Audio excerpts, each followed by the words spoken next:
ಇಡೀ ರಾಜ್ಯಾದ್ಯಂತ ಭಾರಿ ಚರ್ಚೆಗೆ ಕಾರಣವಾಗಿದ್ದಂತಹ ಪ್ರಕರಣ ಅದು ಧಮಕಿ ಹಾಕಿದ್ದು ರಾಜೀವ್ ಗೌಡ ಪೌರಾಯುಕ್ತೆಗೆ ಧಮಕಿ ಹಾಕಿದ ಪ್ರಕರಣ. ಈಗ ರಾಜೀವ್ ಗೌಡನನ್ನ ಬಂಧನ ಮಾಡಲಾಗಿದೆ. ರಾಜೀವ್ ಗೌಡನನ್ನ ಕೋರ್ಟ್ ಮುಂದೆ ಪ್ರೊಡ್ಯೂಸ್ ಮಾಡಿ ನ್ಯಾಯಾಂಗ ಬಂಧನಕ್ಕೆ ರಾಜೀವ್ ಗೌಡನನ್ನ ಈಗ ನೀಡಿದ್ದಾರೆ ನ್ಯಾಯಾಧೀಶರು. ಹಾಗಾದ್ರೆ ರಾಜೀವ್ ಗೌಡ ಅವರ ಬಂಧನ ಎಷ್ಟು ದಿನ, ರಾಜೀವ್ ಗೌಡ ಅವರ ಜಾಮೀನು ಭವಿಷ್ಯ ಏನು, ಈ ವರದಿ ನೋಡಿ.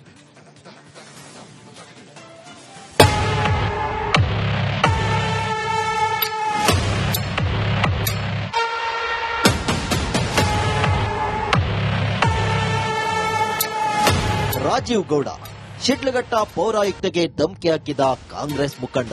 ಒಂದು ಹೆಣ್ಣಿಗೆ ಬೆದರಿಕೆ ಹಾಕಿ ಕೇರಳಕ್ಕೆ ನಾಪತ್ತೆಯಾಗಿದ್ದ ಪರಾರಿ ವೀರ. ಮಂಗಳೂರಿನಲ್ಲೇ ಅವಿತುಕೊಂಡಿದ್ದ ರಾಜೀವ್ ಗೌಡ ಕೊನೆಗೂ ಕಂಬಿ ಹಿಂದೆ ಸರಿದಿದ್ದಾರೆ. ಧಮಕಿ ವೀರನಿಗೆ ಶಿಡ್ಲಘಟ್ಟ ಕೋರ್ಟ್ ನ್ಯಾಯಾಂಗ ಬಂಧನ ವಿಧಿಸಿದೆ.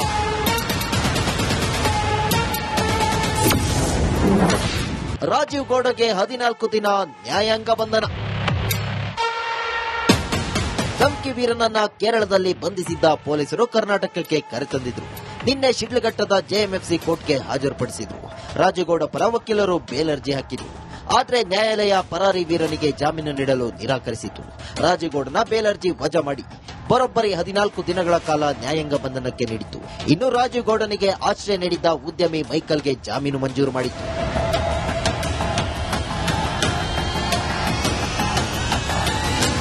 ಸಾಕ್ಷ್ಯಾಧಾರಗಳನ್ನ ಮುಂಚೆಯೇ ಕಲೆ ಹಾಕಿಕೊಂಡು ಪೊಲೀಸರು ಮತ್ತೆ ಸಾಕ್ಷ್ಯಾಧಾರಗಳು ಬೇಕಿಲ್ದಿರ ಪೊಲೀಸ್ ಕಸ್ಟಡಿ ಕೇಳ್ತಾ ಇದ್ದಾರೆ ಅಂತ ನಾವು ವಾದ ಮಾಡಿದ್ವಿ. ಯಾಕೆ ಅಂತಂದ್ರೆ ಇದರಲ್ಲಿ ಇರೋದು ಸಾಕ್ಷ್ಯಾಧಾರ ಓನ್ಲಿ ದ ಟೇಪ್ ರೆಕಾರ್ಡಿಂಗ್. ಆ ಟೇಪ್ ರೆಕಾರ್ಡಿಂಗ್ ಸಿಕ್ಕಿದ್ಮೇಲೆ ಮತ್ತೆ ಇನ್ನೇನು ಸಾಕ್ಷ್ಯಾಧಾರಗಳು ಇಲ್ಲ. ಆದ್ರಿಂದ ಅವರು ಪೊಲೀಸ್ ಕಸ್ಟಡಿ ಕೇಳ್ತಾ ಇರೋದು ಸಮಂಜಸವಲ್ಲ, ದಯವಿಟ್ಟು ರಿಜೆಕ್ಟ್ ಮಾಡಿ ಅಂತ ಒಂದು ಭಾಗ. ಇನ್ನೊಂದು ಭಾಗ ಬೇಲ್ ಕೊಡಿ, ಇಂಟರ್ಮ್ ಬೇಲ್ ಕೊಡಿ ಅಂತ ಕೇಳಿದ್ವಿ. ಇಂದು ಮತ್ತೆ ರಾಜೀವ್ ಬೇಲ್ ಅರ್ಜಿ ವಿಚಾರಣೆ. ರಾಜೀವ್ ಗೌಡ ಪರ ವಕೀಲರು ಒಟ್ಟು 2 ಜಾಮೀನು ಅರ್ಜಿಗಳನ್ನು ಸಲ್ಲಿಸಿದರು. ಒಂದು ಪ್ರಕರಣದಲ್ಲಿ ಮಧ್ಯಂತರ ಜಾಮೀನು ಅರ್ಜಿ ಕೋರಿ ಅರ್ಜಿ ಹಾಕಿದರು. ಮತ್ತೊಂದು ಪ್ರಕರಣದಲ್ಲಿ ರೆಗ್ಯುಲರ್ ಬೇಲ್ ಕೋರಿ ಅರ್ಜಿ ಸಲ್ಲಿಸಿದರು. ಸದ್ಯ ಮಧ್ಯಂತರ ಜಾಮೀನು ಅರ್ಜಿ ವಜಾ ಆಗಿದೆ. ರೆಗ್ಯುಲರ್ ಜಾಮೀನು ಅರ್ಜಿಗೆ ಇಂದು ಆಕ್ಷೇಪಣೆ ಸಲ್ಲಿಸಲು ಸೂಚನೆ ನೀಡಲಾಗಿದೆ.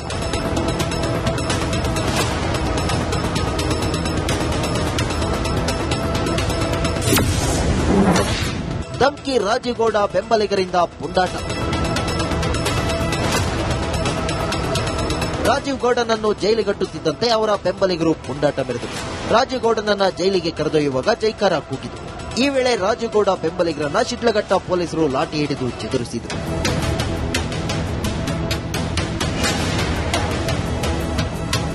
Bureau report, Republic Kannada.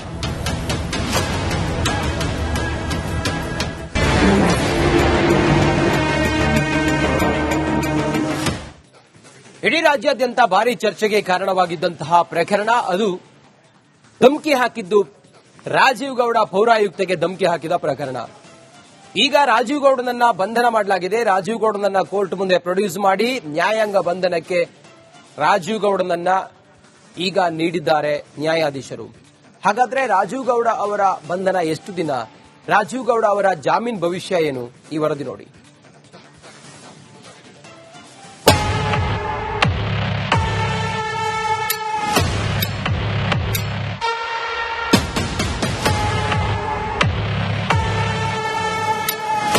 Rajiv Gowda Sidlaghatta ಪೌರಾಯುಕ್ತೆಗೆ ಧಮಕಿ ಹಾಕಿದ ಕಾಂಗ್ರೆಸ್ ಮುಖಂಡ. ಒಂದು ಹೆಣ್ಣಿಗೆ ಬೆದರಿಕೆ ಹಾಕಿ ಕೇರಳಕ್ಕೆ ನಾಪತ್ತೆಯಾಗಿದ್ದ ಪರಾರಿ ವೀರ. ಮಂಗಳೂರಿನಲ್ಲೇ ಅವಿತುಕೊಂಡಿದ್ದ ರಾಜೀವ್ ಗೌಡ ಕೊನೆಗೂ ಕಂಬಿ ಹಿಂದೆ ಸರಿದಿದ್ದಾರೆ. ಧಮಕಿ ವೀರನಿಗೆ ಶಿಡ್ಲಘಟ್ಟ ಕೋರ್ಟ್ ನ್ಯಾಯಾಂಗ ಬಂಧನ ವಿಧಿಸಿದೆ.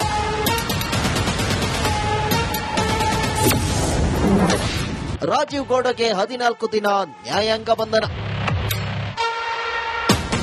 ಧಮಕಿ ವೀರನನ್ನ ಕೇರಳದಲ್ಲಿ ಬಂಧಿಸಿದ್ದ ಪೊಲೀಸರು ಕರ್ನಾಟಕಕ್ಕೆ ಕರೆತಂದಿದ್ರು. ನಿನ್ನೆ ಶಿಡ್ಲಘಟ್ಟದ ಜೆಎಂಎಫ್ಸಿ ಕೋರ್ಟ್ಗೆ ಹಾಜರುಪಡಿಸಿದ್ರು. ರಾಜೀವ್ ಗೌಡ ಪರ ವಕೀಲರು ಬೇಲ್ ಅರ್ಜಿ ಹಾಕಿದ್ರು. ಆದರೆ ನ್ಯಾಯಾಲಯ ಪರಾರಿ ವೀರನಿಗೆ ಜಾಮೀನು ನೀಡಲು ನಿರಾಕರಿಸಿತು.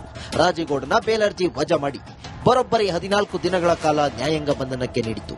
ಇನ್ನು ರಾಜೀವ್ ಗೌಡನಿಗೆ ಆಶ್ರಯ ನೀಡಿದ್ದ ಉದ್ಯಮಿ ಮೈಕಲ್ಗೆ ಜಾಮೀನು ಮಂಜೂರು ಮಾಡಿತು.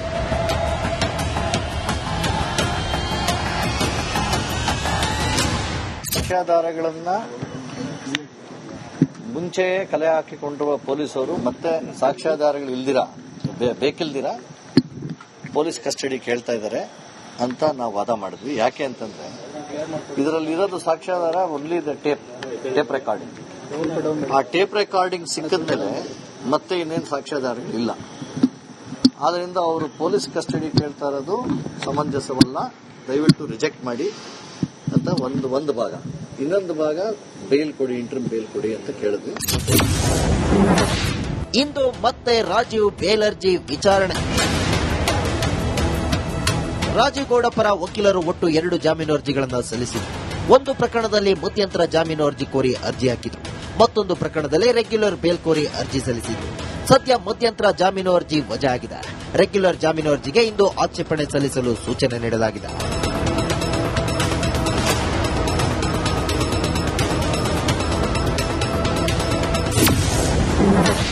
ಧಮ್ಕಿ ರಾಜೀವ್ ಗೌಡ ಬೆಂಬಲಿಗರಿಂದ ಪುಂಡಾಟ. ರಾಜೀವ್ ಗೌಡನನ್ನು ಜೈಲಿಗಟ್ಟುತ್ತಿದ್ದಂತೆ ಅವರ ಬೆಂಬಲಿಗರು ಪುಂಡಾಟ ಮೆರೆದರು. ರಾಜೀವ್ ಗೌಡನನ್ನ ಜೈಲಿಗೆ ಕರೆದೊಯ್ಯುವಾಗ ಜೈಕಾರ ಕೂಗಿದರು. ಈ ವೇಳೆ ರಾಜೀವ್ ಗೌಡ ಬೆಂಬಲಿಗರನ್ನ ಶಿಡ್ಲಘಟ್ಟ ಪೊಲೀಸರು ಲಾಠಿ ಹಿಡಿದು ಚದುರಿಸಿದರು.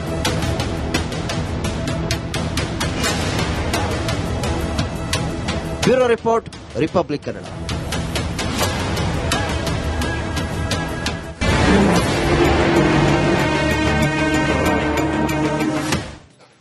ಇಡೀ ರಾಜ್ಯಾದ್ಯಂತ ಭಾರಿ ಚರ್ಚೆಗೆ ಕಾರಣವಾಗಿದ್ದಂತಹ ಪ್ರಕರಣ ಅದು ಧಮಕಿ ಹಾಕಿದ್ದು ರಾಜೀವ್ ಗೌಡ ಪೌರಾಯುಕ್ತೆಗೆ ಧಮಕಿ ಹಾಕಿದ ಪ್ರಕರಣ. ಈಗ ರಾಜೀವ್ ಗೌಡನನ್ನ ಬಂಧನ ಮಾಡಲಾಗಿದೆ. ರಾಜೀವ್ ಗೌಡನನ್ನ ಕೋರ್ಟ್ ಮುಂದೆ ಪ್ರೊಡ್ಯೂಸ್ ಮಾಡಿ ನ್ಯಾಯಾಂಗ ಬಂಧನಕ್ಕೆ ರಾಜೀವ್ ಗೌಡನನ್ನ ಈಗ ನೀಡಿದ್ದಾರೆ ನ್ಯಾಯಾಧೀಶರು. ಹಾಗಾದ್ರೆ ರಾಜೀವ್ ಗೌಡ ಅವರ ಬಂಧನ ಎಷ್ಟು ದಿನ, ರಾಜೀವ್ ಗೌಡ ಅವರ ಜಾಮೀನು ಭವಿಷ್ಯ ಏನು, ಈ ವರದಿ ನೋಡಿ.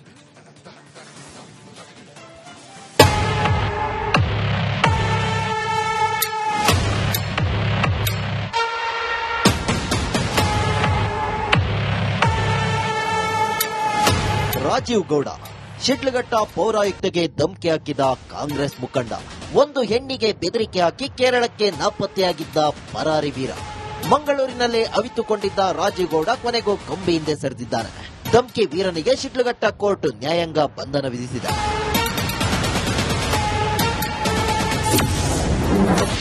ರಾಜೀವ್ ಗೌಡಗೆ 14 ದಿನ ನ್ಯಾಯಾಂಗ ಬಂಧನ.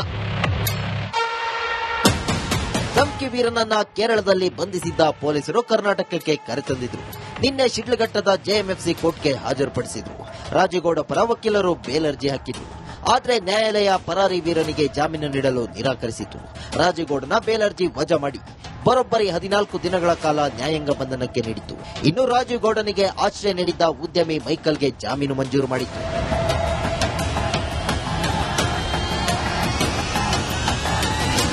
ಸಾಕ್ಷ್ಯಾಧಾರಗಳನ್ನ ಮುಂಚೆ ಕಲೆ ಹಾಕಿಕೊಂಡಿರುವ ಪೊಲೀಸರು ಮತ್ತೆ ಸಾಕ್ಷ್ಯಾಧಾರಗಳು ಇಲ್ದಿರಾ ಬೇಕಿಲ್ದಿರಾ ಪೊಲೀಸ್ ಕಸ್ಟಡಿ ಕೇಳ್ತಾ ಇದ್ದಾರೆ ಅಂತ ನಾವು ವಾದ ಮಾಡಿದ್ವಿ. ಯಾಕೆ ಅಂತಂದ್ರೆ ಇದರಲ್ಲಿ ಇರೋದು ಸಾಕ್ಷ್ಯಾಧಾರ ಓನ್ಲಿ ದ ಟೇಪ್ ರೆಕಾರ್ಡಿಂಗ್. ಆ ಟೇಪ್ ರೆಕಾರ್ಡಿಂಗ್ ಸಿಕ್ಕಿದ್ಮೇಲೆ ಮತ್ತೆ ಇನ್ನೇನು ಸಾಕ್ಷ್ಯಾಧಾರಗಳಿಲ್ಲ. ಆದ್ರಿಂದ ಅವರು ಪೊಲೀಸ್ ಕಸ್ಟಡಿ ಕೇಳ್ತಾ ಇರೋದು ಸಮಂಜಸವಲ್ಲ, ದಯವಿಟ್ಟು ರಿಜೆಕ್ಟ್ ಮಾಡಿ ಅಂತ ಒಂದು ಭಾಗ. ಇನ್ನೊಂದು ಭಾಗ ಬೇಲ್ ಕೊಡಿ, ಇಂಟರ್ಮ್ ಬೇಲ್ ಕೊಡಿ ಅಂತ ಕೇಳಿದ್ವಿ. ಇಂದು ಮತ್ತೆ ರಾಜೀವ್ ಬೇಲ್ ಅರ್ಜಿ ವಿಚಾರಣೆ. ರಾಜೀವ್ ಗೌಡ ಪರ ವಕೀಲರು ಒಟ್ಟು 2 ಜಾಮೀನು ಅರ್ಜಿಗಳನ್ನು ಸಲ್ಲಿಸಿದರು. ಒಂದು ಪ್ರಕರಣದಲ್ಲಿ ಮಧ್ಯಂತರ ಜಾಮೀನು ಅರ್ಜಿ ಕೋರಿ ಅರ್ಜಿ ಹಾಕಿದರು. ಮತ್ತೊಂದು ಪ್ರಕರಣದಲ್ಲಿ ರೆಗ್ಯುಲರ್ ಬೇಲ್ ಕೋರಿ ಅರ್ಜಿ ಸಲ್ಲಿಸಿದರು. ಸದ್ಯ ಮಧ್ಯಂತರ ಜಾಮೀನು ಅರ್ಜಿ ವಜಾ ಆಗಿದೆ.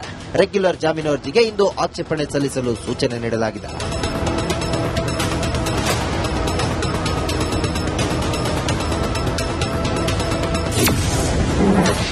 ಧಮ್ಕಿ ರಾಜೀವ್ ಗೌಡ ಬೆಂಬಲಿಗರಿಂದ ಪುಂಡಾಟ. ರಾಜೀವ್ ಗೌಡನನ್ನು ಜೈಲಿಗಟ್ಟುತ್ತಿದ್ದಂತೆ ಅವರ ಬೆಂಬಲಿಗರು ಪುಂಡಾಟ ಮೆರೆದರು. ರಾಜೀವ್ ಗೌಡನನ್ನ ಜೈಲಿಗೆ ಕರೆದೊಯ್ಯುವಾಗ ಜೈಕಾರ ಕೂಗಿದರು. ಈ ವೇಳೆ ರಾಜೀವ್ ಗೌಡ ಬೆಂಬಲಿಗರನ್ನ ಶಿಡ್ಲಘಟ್ಟ ಪೊಲೀಸರು ಲಾಠಿ ಹಿಡಿದು ಚದುರಿಸಿದರು.